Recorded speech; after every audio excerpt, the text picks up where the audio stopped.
Pourquoi prier pour les morts? Beaucoup s'étonnent quand ils voient les catholiques organiser des messes, des requiem, messes de suffrage, messes pour les morts. Ils sont convaincus que ce n'est pas biblique. Les non-catholiques disent que ce n'est pas biblique. Ils vont plus loin. Non, vous êtes en train d'encourager les mauvais. Une manière de leur dire, continuez à pécher. Quand vous mourrez, on priera pour vous. Loin de là, mes bien-aimés, il y a des arguments bibliques qui nous permettent de prier pour les morts. J'en ai regroupé ici 7 qui vont nous aider à notre méditation du jour. Premier argument. Pourquoi nous les catholiques, nous prions pour les morts?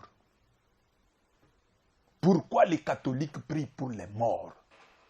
Réponse numéro 1. Parce que ceux qui meurent en Christ ne sont pas morts. Les catholiques prient pour les morts justement parce qu'ils ne sont pas morts. Parce que morts dans le Christ, ils ne le sont pas. C'est ce que dit la Bible. Jean 11, 25, 26. Écoutez, c'est la Bible. Jésus lui dit, je suis la résurrection et la vie. Celui qui croit en moi vivra. Quand même, il serait mort. Et quiconque vit et croit en moi ne mourra jamais. Quand même, il serait mort. Alors là, les gens peuvent dire, oui, c'est au futur. C'est à la consommation des siècles. C'est à la fin des temps, à la résurrection des morts, que celui-là qui croit en Jésus vivra. Jésus savait que quelqu'un pouvait dire ça. Alors, pour couper court à ce genre de spéculation, Jésus ajoute, et quiconque vit et croit en moi ne mourra jamais. Donc le chrétien est immortel. Le chrétien ne meurt pas. Le chrétien est vivant. S'il croit en Dieu, il devient immortel. Ah mais nous voyons des chrétiens qui meurent, oui. C'est ce que vous voyez. Nous ne marchons pas dans la vue. Nous marchons dans la foi. Jean 11, 11, Jésus dit au sujet de Lazare, écoutez, après ces paroles, il leur dit, Lazare, notre ami, dort. Mais je vais le réveiller. Donc la mort devient un sommeil pour un chrétien. Il ne meurt pas, le chrétien, il dort. Le chrétien n'est jamais mort, le chrétien dort. Matthieu 9, 24. Quelqu'un pose la question. Mais qu'en est-il des chrétiens qui meurent et que nous allons enterrer? Ces chrétiens-là ne sont pas morts, d'après Jésus. Même si tes yeux te disent ils sont morts. Même si ton histoire te dit ils sont morts. Dieu dit ils ne sont pas morts. Et ce que Dieu dit, c'est cela qui est. Jean 9, 24. Que dit mon texte? Il leur dit, retirez-vous, car la jeune fille n'est pas morte, mais elle dort. Et il s'est moqué de lui. C'est comme toi, tu peux te moquer de moi. Parce que j'ai dit que ceux qui sont morts en Christ ne sont pas morts, ils sont vivants. C'est la foi qui me fait parler. Même si mes yeux me disent autre chose. Même si mon cœur me dit autre chose. Mais ma foi, c'est-à-dire l'affirmation qui se fonde sur la parole de Dieu, me dit ma vie avec la parole de Dieu. Parce que je vis cette parole. Cette parole de Dieu me dit que ceux qui sont morts en Christ ne sont pas morts, ils dorment. Alors peut-on prier pour des gens qui dorment? Oui. Oui. Luc 20, 37 à 38. Luc 20, 37 à 38. Pourquoi est-ce que nous prions pour les morts? Je répète, parce qu'ils ne sont pas morts, parce qu'ils sont vivants. Luc 20, 37 à 38. Que dit le texte? 37 à 38. Que les morts ressuscitent. C'est ce que Moïse a fait connaître quand à propos du buisson, il appelle le Seigneur, le Dieu d'Abraham, le Dieu d'Isaac, le Dieu de Jacob. Or Dieu n'est pas Dieu des morts. mais des vivants. Car pour lui, tous sont vivants. C'est dans ma Bible. Je ne sais pas ce que tu vois dans ta Bible à toi. Dans ma Bible, c'est tous, car pour lui, tous sont vivants. Pour Dieu, Abraham est vivant. Pour Dieu, Isaac est vivant. Pour Dieu, Jacob est vivant. C'est pourquoi on peut l'appeler le Dieu d'Abraham, le Dieu d'Isaac, le Dieu de Jacob. Parce qu'il ne peut pas se prévaloir d'être un Dieu des morts. Il est le Dieu des vivants. Il est le Dieu des vivants. C'est une louange. Ce sont des paroles d'adoration. Dieu d'Abraham, Dieu d'Isaac et de Jacob. Nous l'adorons avec ces paroles. Vous ne pouvez pas adorer quelqu'un en lui rappelant ce qui est mort. Hein? Donc, vous dites, ah, tu es le propriétaire de ces véhicules qui ne fonctionnent plus. Ce n'est plus une louange. Oh, je t'adore, toi le propriétaire de ces véhicules qui ne fonctionnent plus. C'est plus une louange. Ça devient une diatribe. C'est une critique. C'est de l'ironie. Alors si aussi on dit à Dieu, Dieu d'Abraham, d'Isaac et de Jacob, alors qu'Abraham, Isaac et Jacob sont déjà morts, c'est de l'ironie. C'est pourquoi il dit, il n'est pas le Dieu des morts, il est le Dieu des vivants. Quand il dit, il se présente, c'est Dieu qui s'est présenté.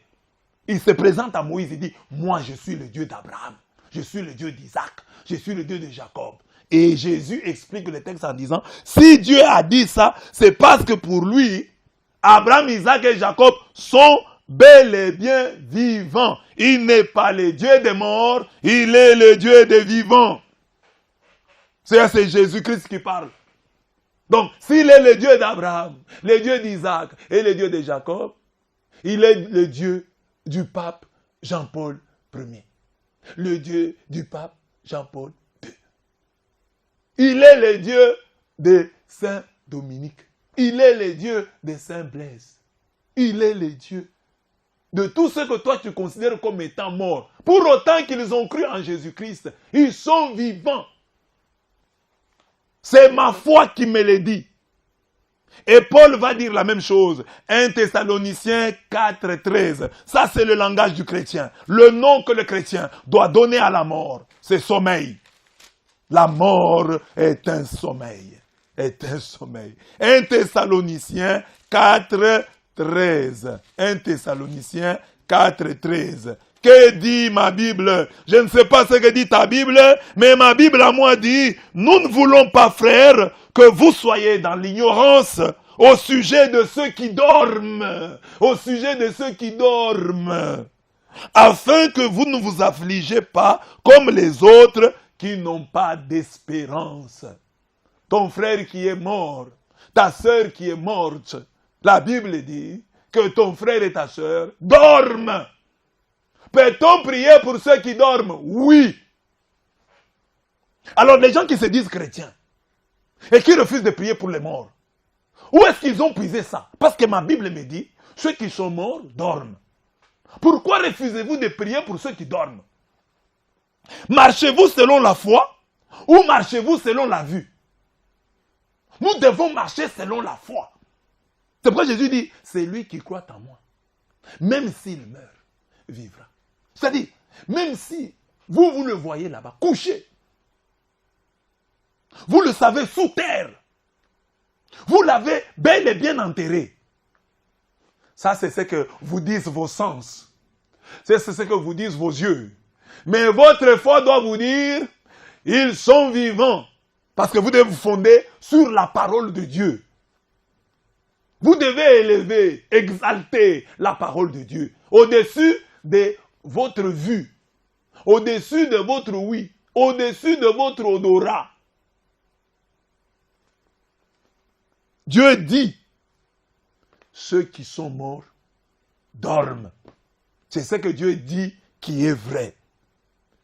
Puisqu'ils sont vivants, d'après Jean 11, 25, 26, nous pouvons prier pour eux. Nous pouvons prier pour eux. Nous prions pour eux. Ceux qui sont morts se reposent.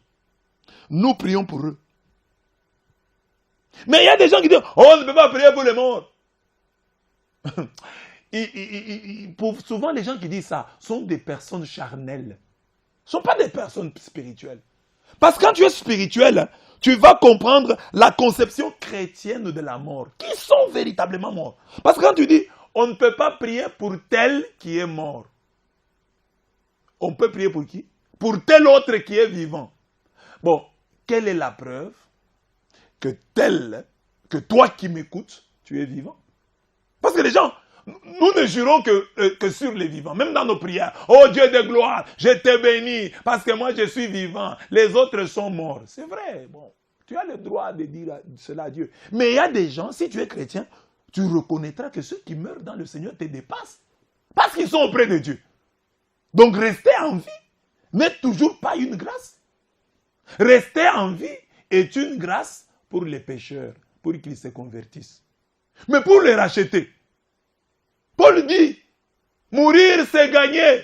Philippiens 1:21. Je préfère quitter ce corps pour aller demeurer auprès de mon Seigneur. Donc la mort pour les saints, pour les racheter du Seigneur, c'est ça la bénédiction. Rester dans ce monde, ce n'est pas une bonne chose. Paul dit, si je reste, c'est pour prêcher, c'est pour évangéliser, c'est pour votre bien spirituel. Mais je préfère aller, je préfère partir. Alors, nous les chrétiens d'aujourd'hui, nous estimons malheureux tous ceux qui sont morts. Mais nous n'avons pas la foi. Nous n'avons pas la foi. Écoutez ce que dit Apocalypse 3:1. Écrit à l'église de Sardes, voici ce que dit celui qui a les 7 esprits de Dieu et les 7 étoiles. Je connais tes œuvres. Je sais que tu passes pour être vivant et tu es mort. Ah bon? Donc il y a beaucoup de gens pour qui vous priez là et qui sont réellement morts. Mais vous priez pour eux. Parce que, bon, non, nous sommes... Bon, on ne va pas prier pour les morts. On prie pour qui? Pour les vivants. Toi, tu as la preuve que les vivants là que tu considères comme vivants sont vivants. Parce que ici, Apocalypse 3:1 dit, je sais que tu passes pour être vivant et tu es mort. Donc, il y a des gens qui prétendent être vivants, ils sont morts. Et ils disent, on doit prier pour eux. Alors que la Bible dit que c'est possible qu'ils soient eux-mêmes des morts. Alors que faire? Match nul. Puisque toi tu pries pour les vivants, les vivants entre guillemets, mais qui sont morts, laisse-moi prier pour les morts, mais qui sont vivants. Match nul. Donc, la Bible dit, celui qui croit en moi, même s'il meurt, vivra. Et quiconque vit et croit en moi, ne mourra jamais. Donc les chrétiens ne meurent pas. Ils dorment. Peut-on prier pour des gens qui dorment? Oui. Catholique, si quelqu'un vient te déranger, pourquoi vous priez pour les morts? Dites-lui que d'après les Écritures, un chrétien ne meurt pas. Un chrétien dort. Et si un chrétien dort, il n'est pas interdit de prier pour celui qui dort. Deuxième raison, c'est la première raison. Nous prions pour les morts parce qu'ils ne sont pas morts. Parce qu'ils sont vivants. Parce qu'ils dorment. D'après les Écritures. Et notre prière pour eux est diverse. Peut-être une prière d'action de grâce. Nous disons merci à Dieu. Pour ceux qui sont déjà au ciel, merci. Nous disons merci. Pour ceux qui sont chez Dieu. Mais puisque nous savons que la miséricorde de Dieu n'a pas de limites, et que la Bible, je vous donne un verset, parce que j'avais pas prévu ça, mais je vous le donne quand même, pour que vous soyez affermis dans votre foi.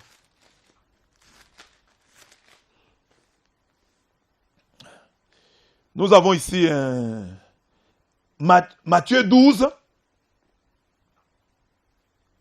31. 31, 32. Écoutez. C'est pourquoi je vous dis, tout péché et tout blasphème sera pardonné aux hommes, mais le blasphème contre l'Esprit ne sera point pardonné. Quiconque parlera contre le Fils de l'homme, il lui sera pardonné. Mais quiconque parlera contre le Saint-Esprit, il ne lui sera pardonné ni dans ce siècle, ni dans le siècle à venir. Matthieu 12, 32 nous donne les deux lieux où nous pouvons obtenir le pardon de Dieu. Premier lieu, ce siècle, cette vie, ce monde, le monde présent. Quelqu'un peut obtenir le pardon dans ce siècle, dans ce monde. Aujourd'hui.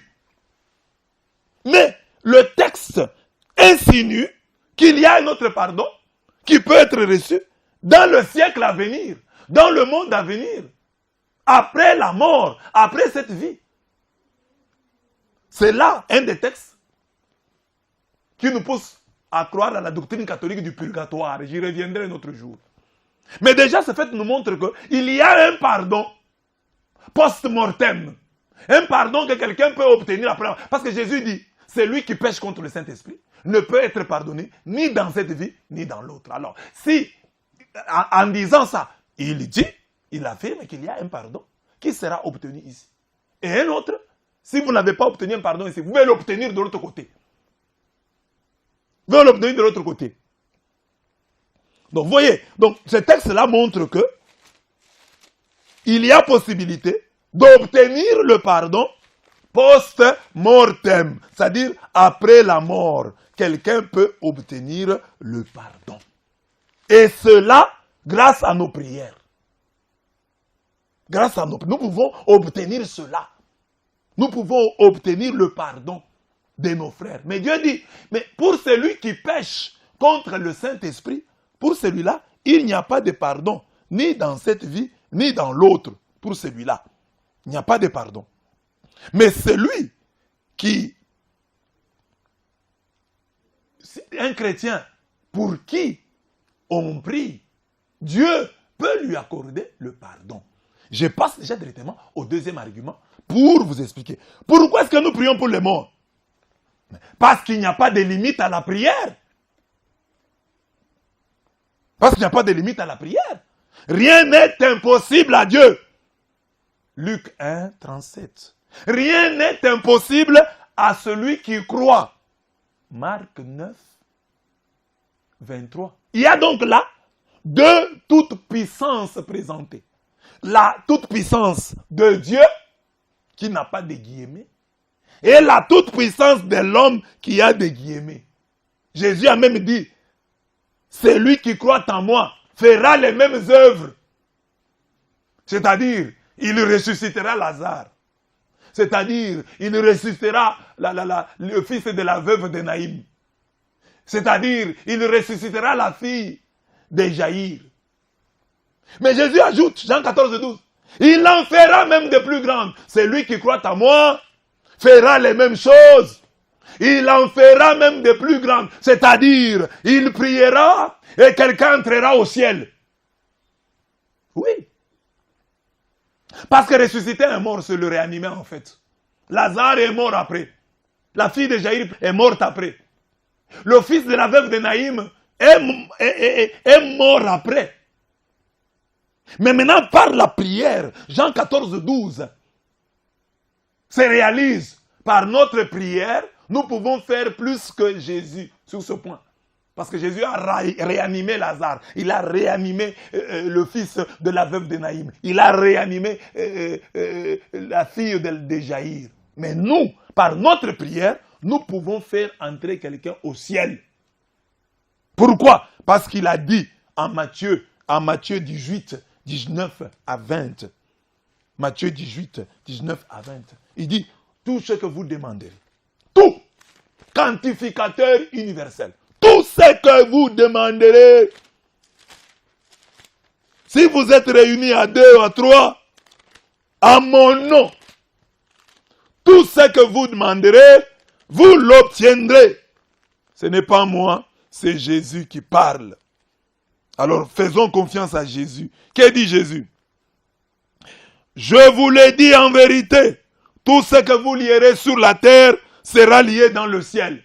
Et là, nos frères des églises de réveil prêchent sur ces textes. Quand ils prêchent, ils disent, mon frère, bien-aimé, si tu lis que tu seras président des États-Unis, tu les deviendras. La vie et la mort sont au pouvoir de la langue. Ce que tu dis, c'est ce que tu t'arrives. Si tu dis, je me marierai au roi des Belges, ça va se réaliser. Ça, c'est ce qu'ils disent. Mais quand on arrive sur les morts, ils disent, non, là pour les morts, non, ça ne va pas aller. Mais quand il prêche sur ce texte, il dit, le chrétien, la vie et la mort sont au pouvoir de la langue. Déclare que tu es libéré. Déclare que tu seras président de la République. Déclare que tu seras ceci. Là, ils acceptent. Mais quand je leur dis, déclarons que ceux qui sont morts ne sont pas morts. Et nous déclarons sur l'autorité de la parole de Dieu. Sous l'autorité de la parole de Dieu. Je vous l'ai dit en vérité, tout ce que vous lierez sur la terre sera lié dans le ciel. Et tout ce que vous délierez sur la terre sera délié dans le ciel. Ça c'est Jésus. Je vous dis encore que si deux d'entre vous s'accordent sur la terre pour demander quoi que ce soit, pour demander une chose quelconque, pour demander n'importe quoi, cela leur sera accordé par mon Père qui est dans les cieux. Car là où deux ou trois sont assemblés en mon nom, je suis au milieu d'eux. Jésus n'a pas imposé des limites à la prière. Les limites de la prière sont seulement les limites de la décence. Les limites du péché. Par exemple, tu ne peux pas demander à Dieu une mauvaise chose. Par exemple, Seigneur, donne-moi la force de voler. Non. Donc, Seigneur, donne-moi la force de pécher. Non. Mais demander à Dieu pour que mon frère entre dans la vie. Il n'y a pas de péché à cela. Ce n'est pas une mauvaise chose. Seigneur, que mon frère, que mon père, que ma mère entre au ciel. Prends pitié de mon père, prends pitié de ma mère, prends pitié de ma soeur et de mon frère. En quoi cette prière est-elle mauvaise?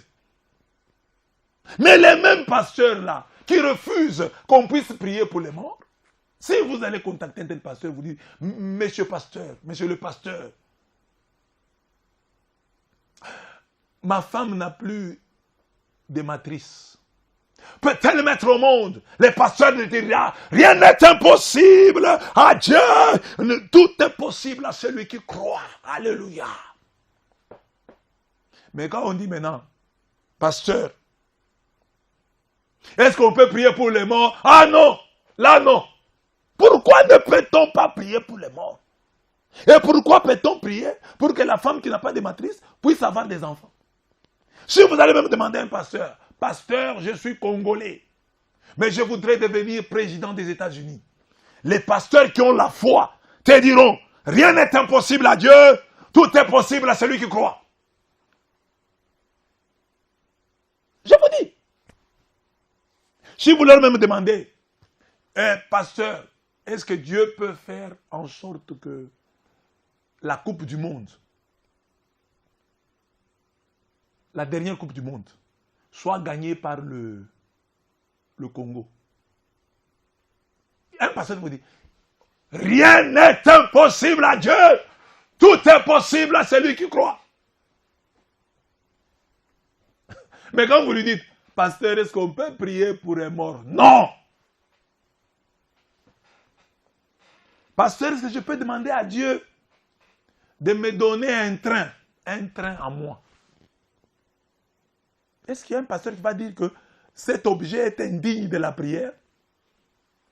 Il va dire, bien-aimé, nous avons un Dieu puissant. Je vous dis que Dieu va donner cela. Et il va prier, Seigneur, donne à ton serviteur les trains.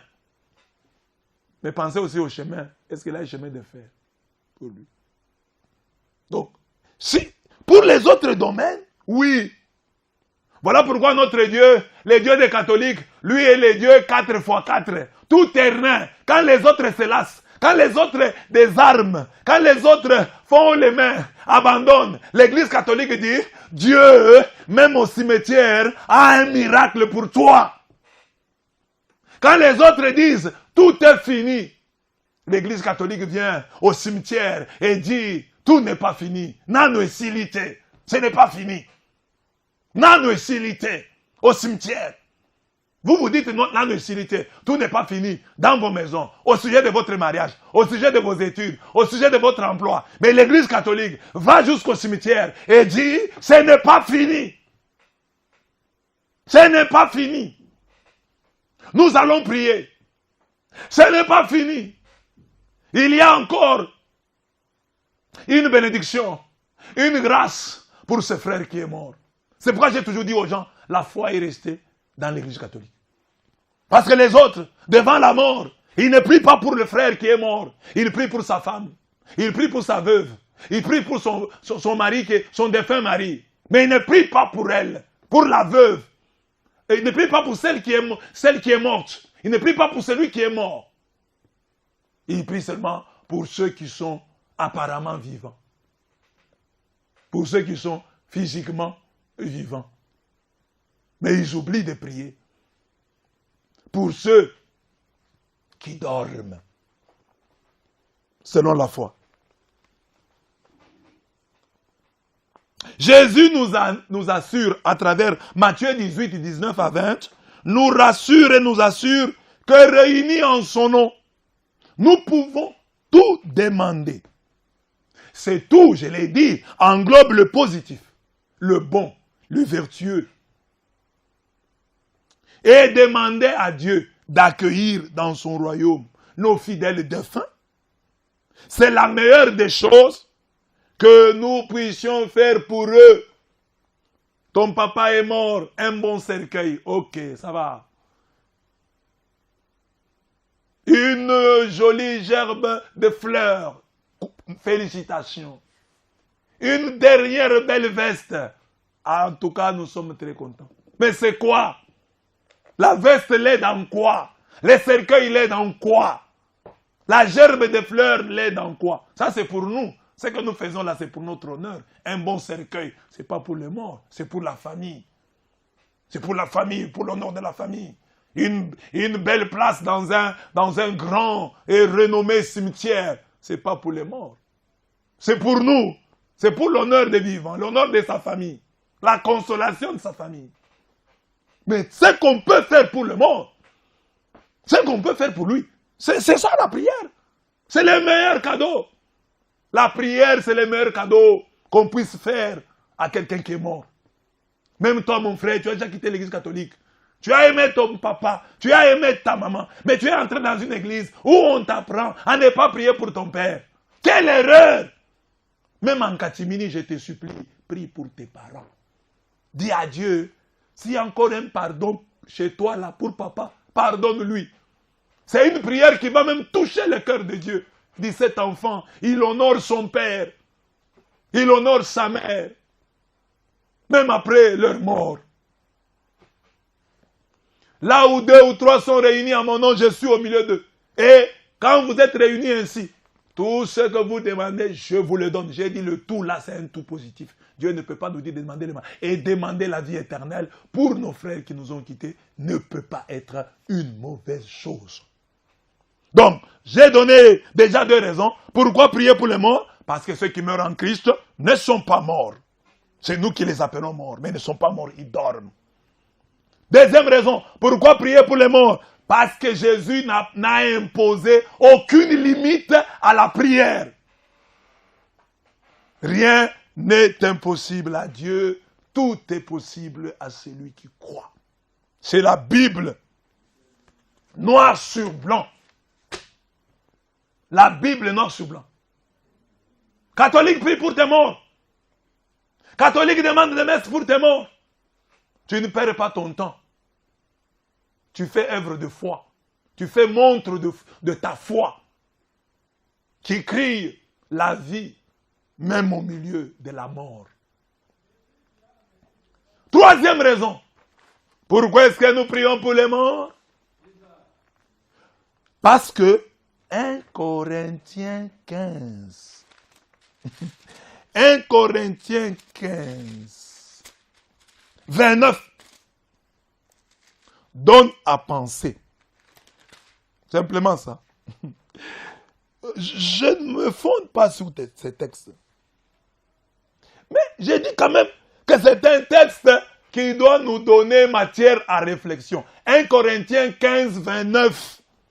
Que dit ma Bible? Je ne sais pas ce que dit ta Bible, mais ma Bible dit, autrement, que feraient ceux qui se font baptiser pour les morts? Si les morts ne ressuscitent absolument pas, pourquoi se font-ils baptiser pour eux?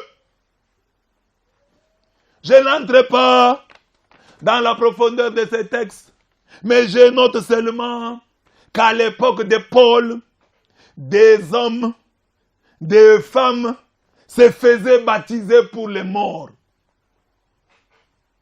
Ils se faisaient baptiser pour les morts. Sans trop insister sur ces textes, j'insiste. J'insiste que sans trop insister sur ces textes, on doit s'étonner de constater qu'au temps de Paul, des hommes et des femmes se faisaient baptiser pour les morts. Donc, c'était quoi? D'après ce texte, l'idée que cela nous donne, il y avait des gens qui venaient dire, bon, mon frère est mort. Il n'a pas reçu le baptême. Est-ce qu'on peut me baptiser? Paul ne condamne pas, Paul n'approuve pas, mais il dit en passant. Il évoque ça comme argument pour dire que les morts vont ressusciter. Nous sommes dans 1 Corinthiens 15. Et il parle aux Corinthiens qui n'acceptent pas que les morts puissent ressusciter. Et il prend ça, ce baptême pour les morts, comme preuve pour justifier la résurrection. Nous sommes dans 1 Corinthiens 15. Je n'entre pas dans les détails. Mais c'est un texte que j'ai donné seulement à titre indicatif pour nous aider à méditer. Et je connais une église, les Mormons, les saints des derniers jours. Eux, ils ont interprété ce texte littéralement. Chez eux, les gens peuvent se faire baptiser pour les morts. Se fondant sur ce texte.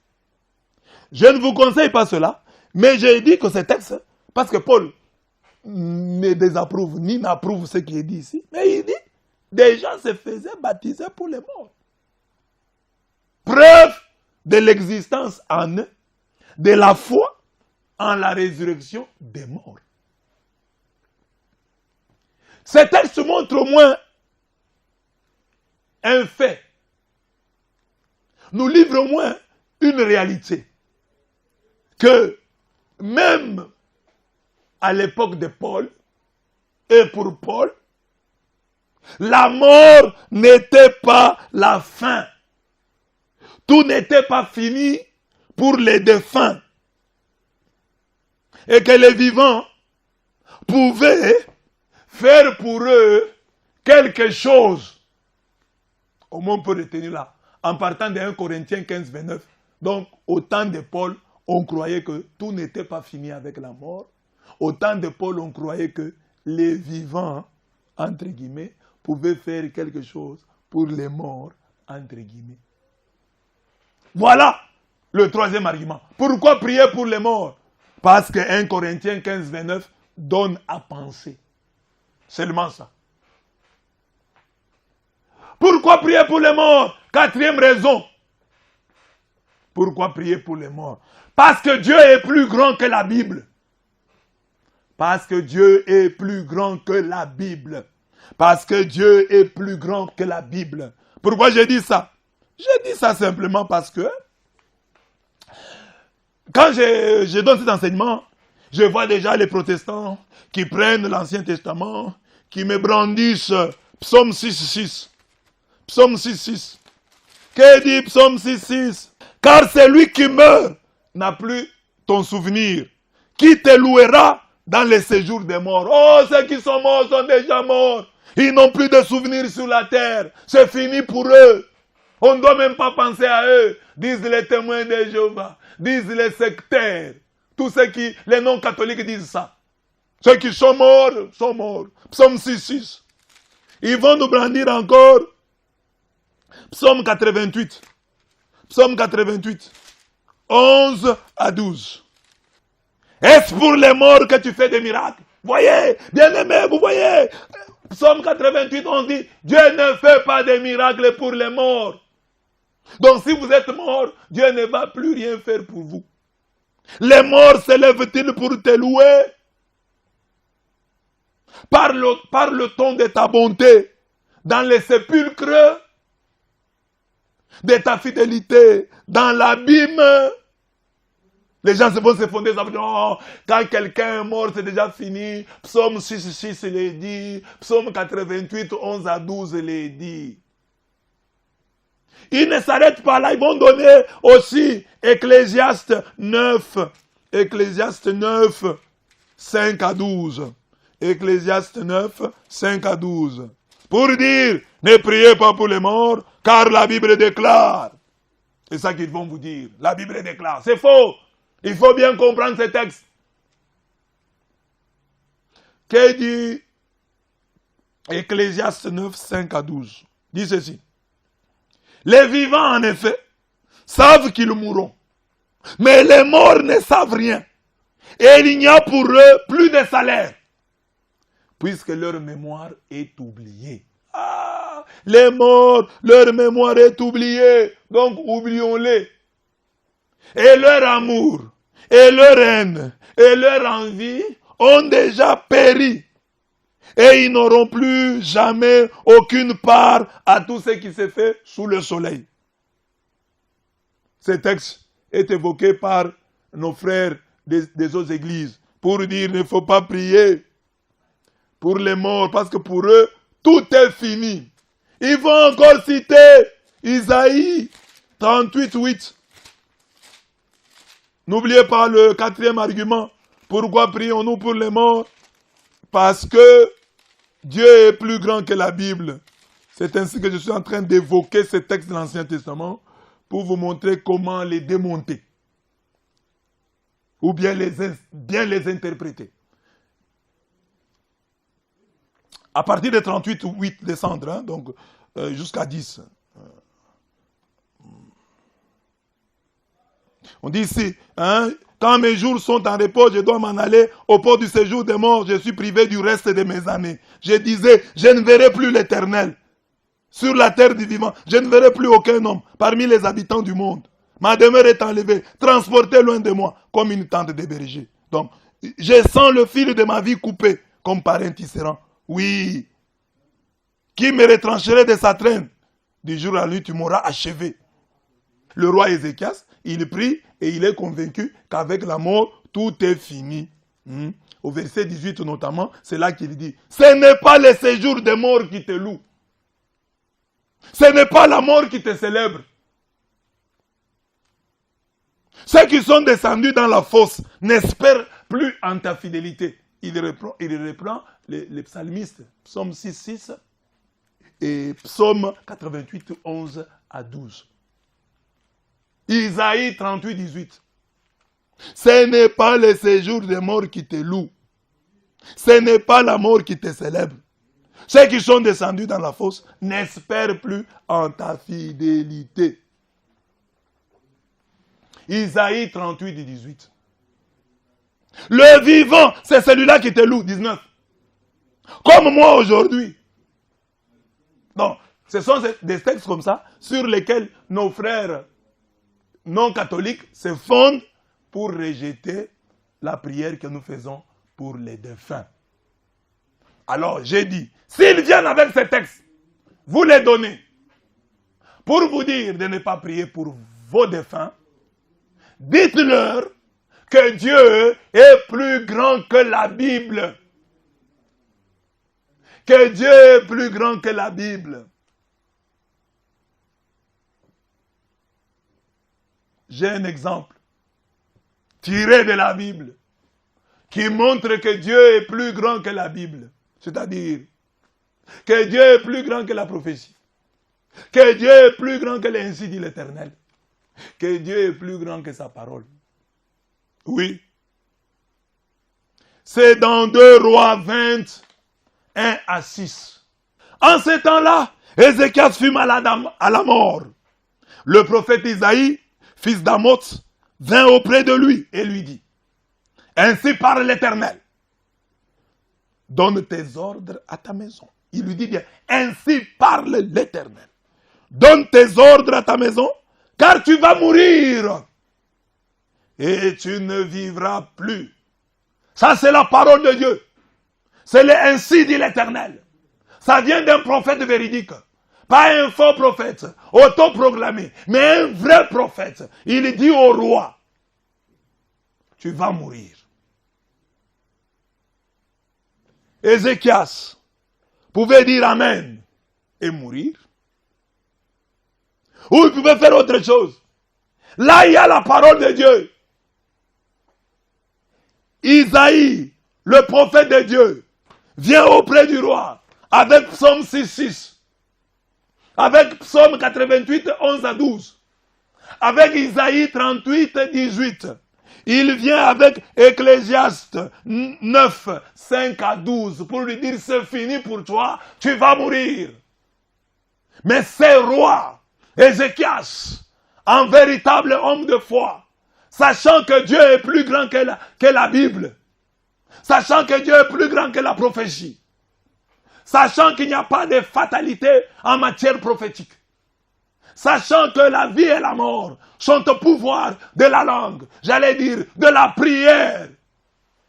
Que dit ma Bible? Je ne sais pas ce que dit ta Bible, mais ma Bible dit, Ézéchias tourna son visage contre le mur et fit cette prière à l'Éternel.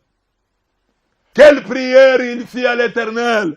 Ô Éternel, souviens-toi que j'ai marché devant ta face avec fidélité et intégrité de cœur et que j'ai fait ce qui est bien à tes yeux. Et Ézéchias répandit d'abondantes larmes. Il y avait là une parole de Dieu. Un ainsi dit l'Éternel. Et Ézéchias a prié contre l'ainsi dit l'Éternel. Il a prié contre la prophétie. Il a prié contre la parole de Dieu. C'est très intéressant. Écoutez la suite du texte. Elle est belle. Elle est très belle. Verset 4. Je suis dans 2 Rois 20, verset 4. Isaïe, qui était déjà sorti, n'était pas encore dans la cour du milieu. Lorsque la parole de l'Éternel lui fut adressée en ces termes. La prière peut changer, un ainsi dit l'Éternel. Prie pour tes morts, même s'il y a un ainsi dit l'Éternel qui les condamne. Ta prière, puisque Dieu t'a donné le pouvoir de lier, de délier, ta prière peut changer les choses. Dieu dit à Ésaïe le prophète, retourne et dis à Ézéchias, chef de mon peuple. La Bible est belle, il faut savoir la lire. Ainsi parle l'Éternel, le Dieu de David, ton père.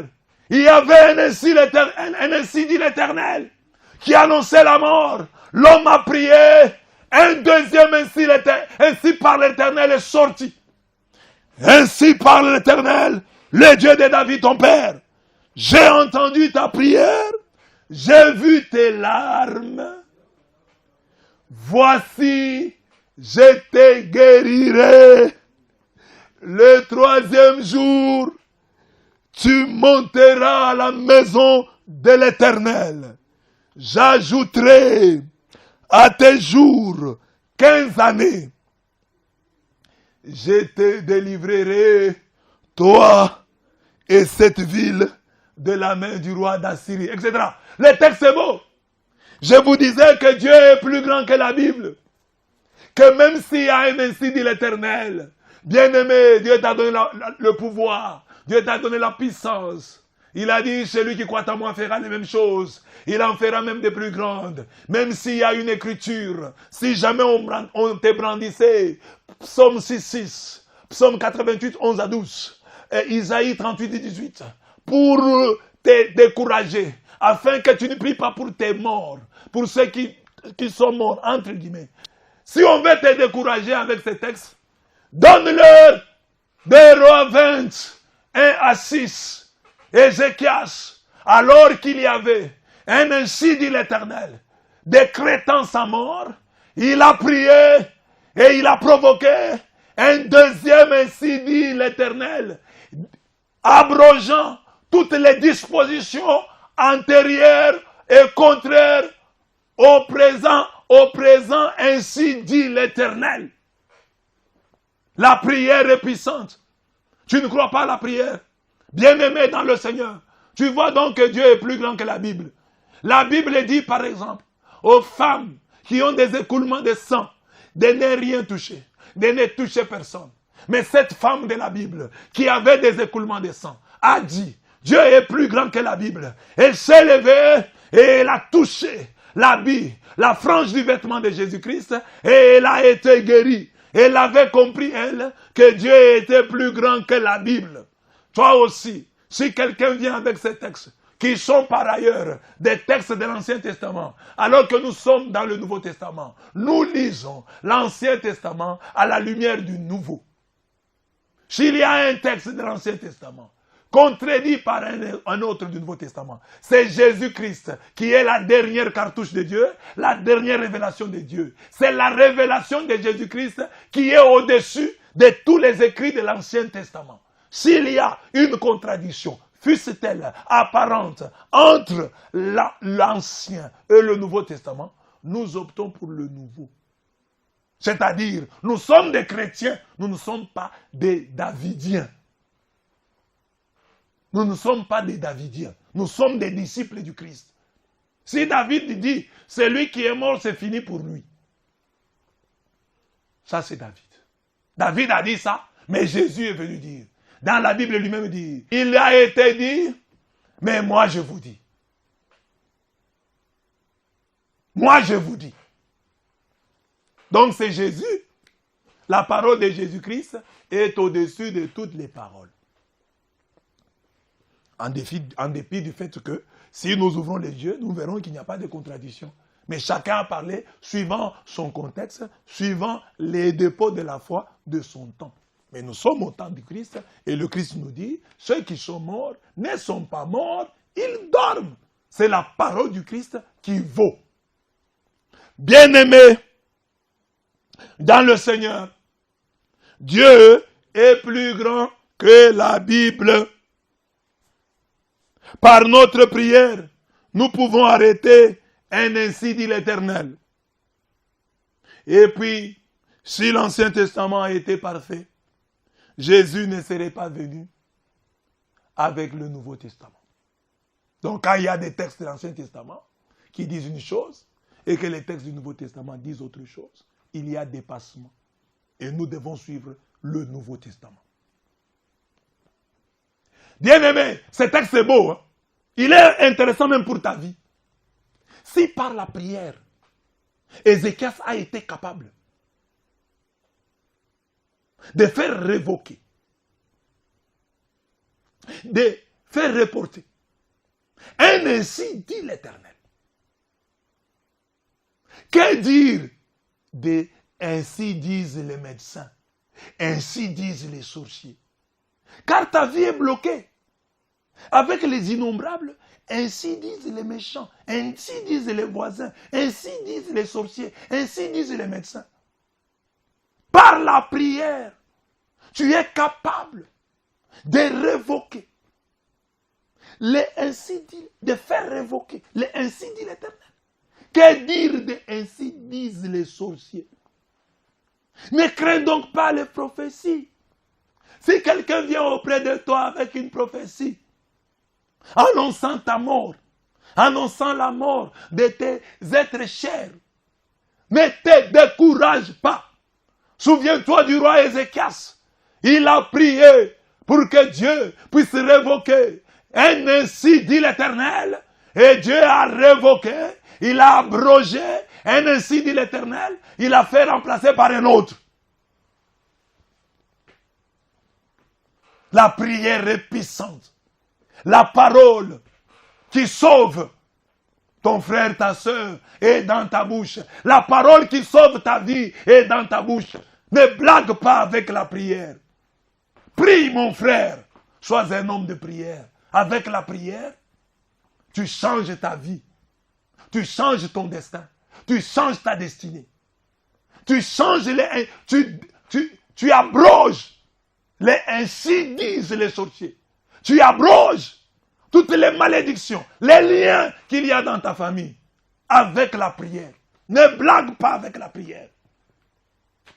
Nous avons là un texte qui montre à suffisance que Dieu est plus grand que la Bible. Pourquoi prions-nous pour les morts? Cinquième argument. Parce que nul ne connaît ce que devient un homme à la dernière minute de sa vie.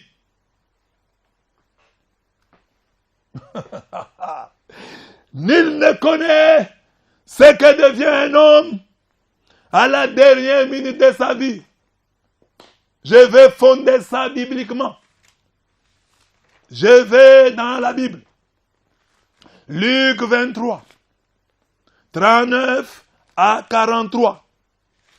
Je ne sais pas ce que dit ta Bible, mais ma Bible dit, Luc 23, 39 à 43.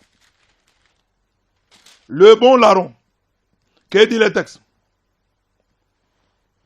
L'un des malfaiteurs crucifié l'injuriait, Jésus, disant, n'es-tu pas le Christ?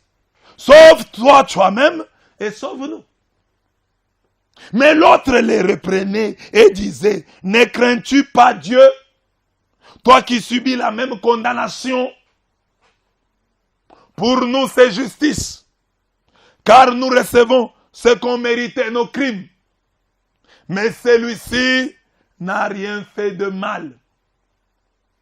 Et il dit à Jésus, souviens-toi de moi quand tu viendras dans ton règne. Jésus lui répondit, je te l'ai dit en vérité, aujourd'hui tu seras avec moi dans le paradis. Un très beau texte. Lisez Matthieu. Parlant de Jésus à la croix. Matthieu dit, les brigands l'injuriaient. Tous les brigands l'injuriaient. Marc aussi dit la même chose. Les brigands l'injuriaient. Jean n'en parle même pas. C'est Luc seulement qui note que des deux brigands, l'un l'injuriait, l'autre le défendait.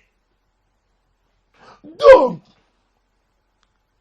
l'épisode du bon bandit, du bon voleur, du bon larron, qui sur la croix a défendu Jésus, cet épisode a été caché à Marc, a été caché à Matthieu, a été caché à Jean, mais révélé à Luc. Ce qui signifie que la fin de tout homme, aussi saint que nous soyons, peut nous échapper.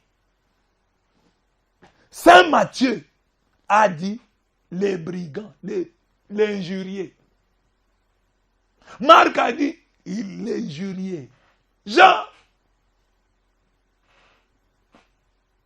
dit seulement la foule, tout le monde a injurié Jésus. Mais il n'y a que lui qui dit non. L'un, la tradition l'appelle Gesmas. Gesmas injuriait Jésus, le mauvais voleur, qui même à la dernière minute de sa vie continue à pécher. Le mauvais. Mais il y a un bon. Un homme qui toute sa vie a volé, mais qui se retrouve à la croix. Il n'a pas vécu longtemps avec Jésus. Mais les quelques bruits qu'il a entendus, il a dit cet homme est juste. Il n'a rien fait de mauvais. Les voleurs ne sont pas comme ça. Moi, je connais comment sont les voleurs. Celui-ci n'est pas un criminel. Il dit, alors que Jésus était là, nu, humilié, Dismas, c'est comme ça que la tradition l'appelle. Dismas, le bon larron, le bon voleur. Il dit, toute ma vie, j'ai volé des chaussures, j'ai volé des habits, j'ai volé de l'argent. Aujourd'hui, je vais voler le ciel, je vais voler le paradis. Et il se demande, dans son cœur, il reçoit le Saint-Esprit qui lui dit, pour avoir le ciel, il faut croire dans son cœur que Jésus-Christ est Seigneur. Il faut confesser de sa langue. Et cet homme, du haut de sa croix, au plus fort de ses douleurs, accomplit les deux choses. Il commence par son frère, le criminel. Il lui dit, cet homme n'a rien fait, c'est un innocent. Il dit, Jésus est innocent. Il fait l'évangélisation. Il n'a jamais prêché des campagnes. Il n'a jamais prêché à la radio. Il n'a jamais prêché sur YouTube. Mais il prêche à la croix. Il dit à l'autre, cet homme n'a rien fait de mauvais. Il n'est pas comme nous. Nous sommes des criminels. Mais lui n'en est pas un. Et il se tourne vers Jésus. Un Jésus nu. Un Jésus humilié. Mais lui voit de cette humiliation sointer la gloire. Il voit la gloire qui sointe de la croix, de cette nudité, de ce Dieu humilié. Il voit la gloire. Il dit, il appelle. Écoutez cet homme, il est fort. Il dit, souviens-toi de moi quand tu viendras dans ton règne. Il voit le roi dans cet homme crucifié. Il dit, quand tu viendras dans ton règne. Et Jésus le corrige. Il dit non, ne renvoie pas ça à un futur lointain. Aujourd'hui même, tu seras avec moi dans le paradis. Matthieu n'a pas vu ça. Marc n'a pas vu ça. Jean, l'aigle de Patmos, n'a pas vu ça. Seul Luc a vu ça. C'est-à-dire la fin de ton frère, la fin de ta sœur, de cet homme-là que tu condamnes, que tu as connu comme féticheur, que tu as connu comme malfaisant. Sa fin t'échappera. Nous trouverons au ciel des gens que nous avons condamnés à l'enfer. Parce que nous ne sommes pas dans le conseil de Dieu. Nous ne sommes pas des conseillers de Dieu. Nous ne sommes pas membres de son cabinet. Bien-aimés dans le Seigneur. Ça, c'était pour dire quoi? Parce qu'il y a beaucoup de gens qui disent ça. Oh, l'église catholique, vous priez même pour Johnny Hallyday. Vous priez même pour les grands dictateurs. Vous dites la messe pour Mobutu. Toi, tu es plus saint que Mobutu. Tu es sûr? Tu es sûr? Mobutu, c'est parce qu'il disposait de l'armée. Toi, tu ne disposes pas de l'armée. Mais avec ta bouche, tu tues. Avec ta plume, tu tues. Avec tes doigts sur le clavier, tu tues. Ta bouche, plus qu'une mitrailleuse. Tes doigts, plus qu'une mitrailleuse. Quand tu veux injurier quelqu'un sur les réseaux sociaux, c'est sérieux. Mais tu dis, Mobutu, non, vous serez surpris. Si à la dernière minute, sur son lit de mort, Mobutu a demandé pardon à Dieu, comme le bon larron, Dieu est miséricordieux, il va l'accueillir. N'en déplaise au sein de tout bord. N'en déplaise à l'hypocrite qui loge en toi. Dieu va pardonner à Mobutu. Si Mobutu avait demandé, vous trouverez Mobutu au ciel. Parce que voilà, à Mobutu, toi, tu n'es pas sûr, tu ne sais pas les tentations qu'avait Mobutu. C'est facile de les juger. Mais tu as seulement une petite parcelle de pouvoir. Nous les voyons dans notre pays ici. Il y a des gens qui étaient dans l'opposition des années. Ils critiquaient Mobutu. Mais dès qu'ils prennent le pouvoir, eux aussi se comportent un peu comme Mobutu. On a des Mobutu partout. Oh, Mobutu. Il y a des gens qui sont capables. Il n'y a pas que ceux qui occupent le pouvoir. Même ceux qui les défendent. Ils sont prêts à tuer.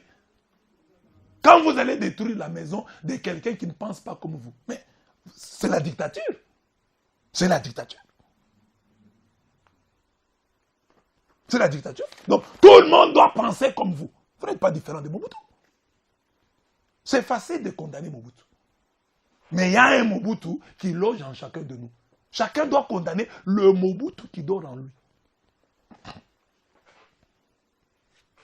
Bon, j'ai parlé de Mobutu, c'est bon comme ça. On peut parler d'autres dictateurs. En Afrique, il y en a. On les cite partout. C'est simplement pour dire, nous sommes parfois très sévères envers eux, sans savoir les contextes dans lesquels ils ont vécu, quelles tentations ils ont eues, quel diable est entré en eux. Ce diable-là qui est peut-être aussi en toi, mais parce que tu n'as pas le pouvoir, parce que tu n'as pas la possibilité, tu te crois saint. Tu n'es pas saint. Tu manques seulement des occasions de montrer ton cœur de dictateur, ton cœur cruel. Alors, parce que ces gens disent ça. Oh non, on ne veut pas prier pour Mobutu. Ah, vous avez prié pour cet homme-là. C'est un occultiste. Un franc-maçon. C'est celui-là. C'est un rose-chrétien. Comment l'église peut prier pour lui? Non. L'église prie. Parce que l'église ignore. L'église dit, c'est que l'homme a pu dire à Dieu. À la dernière minute. Matthieu ne le savait pas. Marc ne le savait pas. Jean ne le savait pas. Il n'y a que Luc qui a su. Alors nous, comme église catholique, nous disons, nous voulons suivre Luc. Dire, ah, si des gens, quelqu'un meurt, même dans les pires des conditions, nous n'avons pas le devoir de les juger. Nous avons seulement le devoir de prier pour lui. Parce que nous ignorons ce qu'il a fait, ce qu'il a dit à Dieu à la dernière minute. Nous ne savons pas. Nous prions. Si Dieu rejette notre prière, où est le problème? Déjà, Dieu, dans notre vie, il a déjà rejeté beaucoup de nos prières. Parce que lui, il est plus sage que nous. Il est plus intelligent que nous. Mais Dieu ne nous condamnera jamais d'avoir prié. Il y a des gens qui ont demandé, des filles qui ont demandé qu'elles soient épousées par des blancs. Mais elles sont là, sont devenues des mamans, épousées par des noirs. Bon. Elles avaient demandé des blancs, mais Dieu n'a pas donné les blancs. Il y a des gens qui ont demandé d'être ceci ou cela. Ils ne sont pas devenus, ils ne se sont pas pour autant révoltés contre Dieu. Dieu a rejeté leurs prières, mais les relations avec Dieu sont restées. Parce que Dieu est plus intelligent que nous.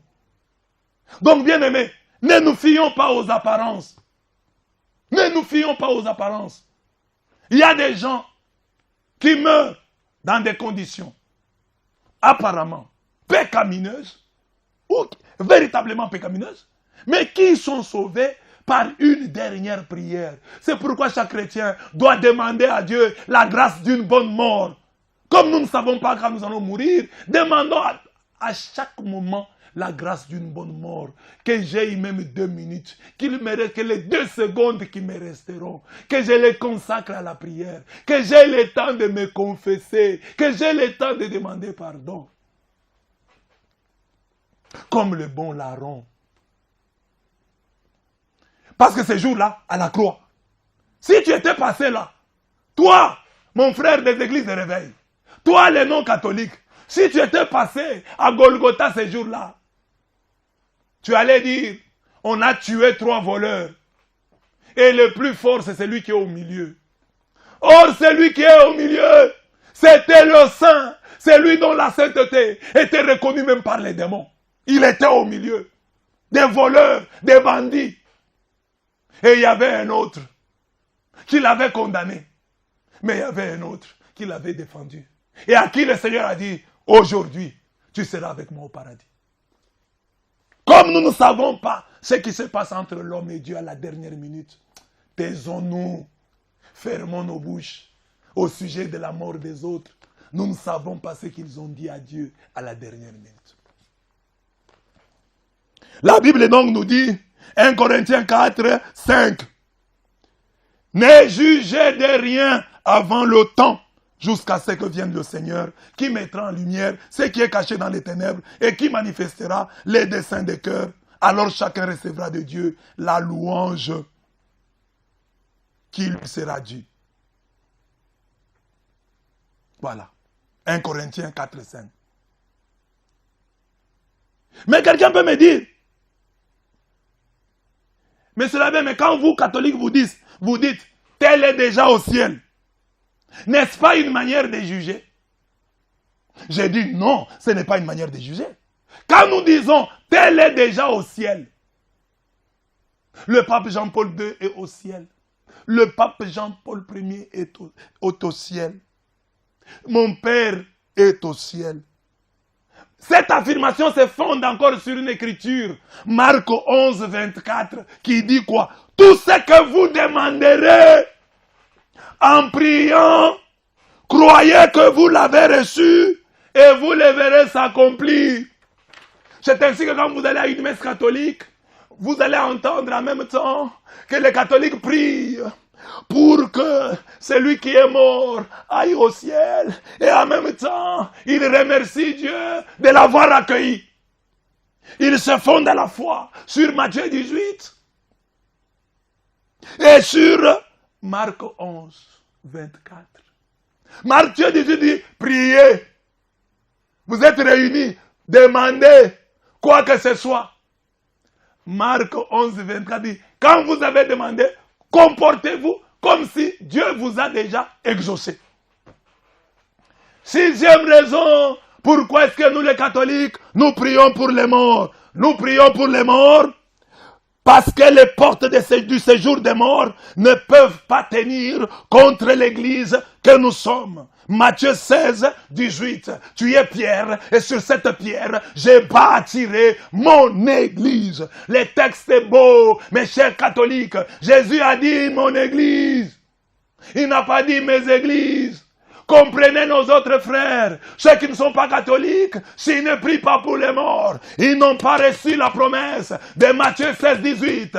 L'église contre laquelle la mort ne peut rien, c'est l'église de Jésus-Christ, appelée ici mon église, par Jésus-Christ lui-même. C'est cette église-là qui a les clés, qui ouvre les portes du séjour des morts. Qui par sa prière ouvre les portes et dit aux morts, allez au ciel. Elle a reçu le pouvoir. Tu es Pierre, et sur cette pierre, je bâtirai mon église. Et contre cette église, les portes du séjour des morts, les puissances de la mort ne prévaudront pas. Les puissances de la mort ne l'emporteront pas contre l'église.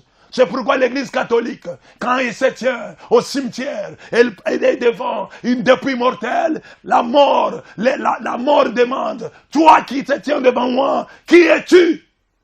L'église catholique répond, je suis Matthieu 16, 18. J'ai reçu le pouvoir de te chasser. J'ai reçu les clés d'ouvrir tes portes. Et c'est ainsi que vous voyez nous, à l'aise, nous prions pour les morts. Parce que nous sommes Matthieu 16, 18. Nous crions devant toute dépouille mortelle. Nous allons au cimetière et nous crions, ô mort, où est ta force? Nos messes des morts sont les lieux où nous disons, ô mort, où est ta force? Ô mort, où est ta puissance? 1 Corinthiens 15, 55. Ne vous effrayez pas. Quand vous voyez les autres refuser de prier pour les morts, ils confessent qu'ils ne sont pas Matthieu 16, 18. Ils n'ont pas reçu les clés. Nous avons les clés. Nous avons la puissance sur les séjours des morts. Nous avons reçu cette puissance de notre Maître, du fondateur de notre Église, Jésus-Christ de Nazareth, le Fils de Dieu, le Fils de la Vierge Marie. Septième raison, pourquoi est-ce que nous prions pour les morts? Nous prions pour les morts parce que le diable qui voulait emporter la dépouille mortelle de Moïse n'a pas changé de méthode. Le diable n'a pas changé de méthode de travail. En Jude 9, la Bible déclare. Que dit la Bible? Jude n'a pas de chapitre. Or, l'archange Michel, lorsqu'il confessait avec le diable et lui disputait le corps de Moïse, n'osa pas porter contre lui un jugement injurieux. Mais il dit que le Seigneur te réprime. Le texte nous dit que le diable, s'est disputé le corps de Moïse avec l'archange Michael. Alors vous dites aujourd'hui, Moïse, un prophète puissant, un homme à qui Dieu a confié sa maison, La Bible dit, un homme fidèle à qui Dieu a confié sa maison. Le diable a le culot de vouloir emporter sa dépouille mortelle, son cadavre. Seulement toi, avec tous les péchés que tu as commis autant de péchés. Mais dans l'église, tu allais, oh diable, je te chasse, le feu de Dieu. Tu as envoyé le feu au diable. Tu l'as fait souffrir. Malgré tes péchés, tu lui as envoyé le feu. Le diable ne va-t-il pas t'attendre? Il voulait prendre le corps de Moïse. Ne cherchera-t-il pas à prendre ton corps? Ne cherchera-t-il? Mais il faut qu'un ange intervienne pour toi. Il faut que Dieu envoie Michel, l'archange. Le diable n'a pas changé de méthode. Il veut emporter les cadavres des enfants de Dieu. Alors il faut être dans une église comme l'église catholique. Parce que quand tu meurs, nous prions. Nous ne chassons pas les démons seulement quand tu es vivant. Quand tu es malade, et même quand tu meurs, nous chassons les démons, nous chassons les diables. Toi, les diables qui voulaient emporter le corps de Moïse, tu n'emporteras pas le corps de notre frère ici. Ce sont toutes les cérémonies que nous faisons. L'encens, l'eau bénite, c'est pour chasser les diables qui a eu le culot de vouloir emporter le corps de Moïse, de l'amener, nous savons où. Ce diable-là n'a pas changé de méthode de travail. Quand tu meurs, il est là. Il veut prendre ta dépouille mortelle. Il veut t'amener. Ah, tu vas dire, la dépouille mortelle n'est rien. Mais si elle n'était rien, pourquoi Dieu prend-il celle de Moïse? Parce que Dieu pouvait dire au diable, prends la dépouille mortelle, ce n'est rien. Mais Dieu a envoyé, pas n'importe quel ange, l'archange Michel. Et Deutéronome 34:5 dit que c'est Dieu qui enterra Moïse et que jusqu'à ce jour, nul ne connaît l'endroit où Moïse a été enterré. C'est la Bible. C'est la Bible que tu ne lis pas bien. Va bien lire et tu verras que le cadavre, même le cadavre de ses serviteurs, Dieu, il tient. Parce que, nous l'avons dit, Abraham, Isaac et Jacob ne sont pas morts. Ils sont vivants et notre Dieu est le Dieu des vivants. Catholique et toi chrétien qui m'écoutes, prie pour tes morts. Que Dieu vous bénisse. Au nom du Père, du Fils et du Saint-Esprit. Amen.